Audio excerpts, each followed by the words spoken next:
উড়িষ্যার মতো তো, ভুবনেশ্বর কাশ্মীর গেট।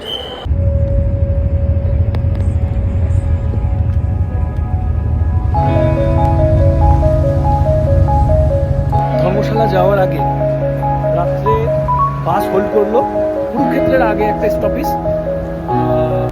ধাবাগুলোতে যেভাবে গাড়িগুলো দাঁড়ায়, অজস্র বাস, অনেক বাস এখানে সব স্টে করছে। এখানে খাওয়া দাওয়ার জন্য একটা টাইম আমাদেরকে দিয়েছে। আমাদের বসরা সব এক জায়গায়, অভিষেক, দেবদা। হ্যালো, এখন নাইটে আমরা খাওয়া দাওয়া করবো এখানে একটু, এরপর আবার জার্নি। এই জায়গাটার নাম কি জানো? সামানাথ বাহু। হ্যালো, সামানা বহু, হ্যাঁ না? আচ্ছা আচ্ছা। তো কুরুক্ষেত্র আগে আমি বললাম সেটা। তো ব্যাকগ্রাউন্ডটা দেখাচ্ছে কত বাস এখানে, আর সবাই এখানে ভিড় করছে। ভ্যারাইটিস বিভিন্ন ধরনের খাবার দাবারের অ্যারেঞ্জমেন্ট। বাস, প্রচুর প্রচুর বাস। এতক্ষণ সব বাসগুলো লড়াই করছে। এই যে আমাদের পার্টিরা যাচ্ছে, হালকা খাওয়া দাওয়া হবে বলে।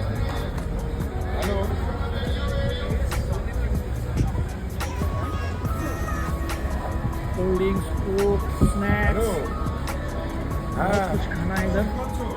ওখানে রুটি, তরকা, সবজি, তো খাবার দাবার অর্ডার হবে। এখন কী খাওয়া হবে এখনো জানা নেই। দাদা বলে ফোনে ব্যস্ত। অর্ডার করেছিলাম, এটা আমরা ডিভাইড করে খাবো, মিক্স ভেজ আর এটা রাইস। কিন্তু এখানে আগুন ছোঁয়া দাম জিনিসের। এই যে এখানে মিক্স ভেজের দাম হচ্ছে 270 টাকা। এই যে ভেজ মানে বাড়ির সবজি, এই মটর দিয়ে বানানো হয়, আর 50 টাকায় হয়ে যাবে। এটা আমরা তিনজন ডিভাইড করে খাবো, আমি, অভিষেক।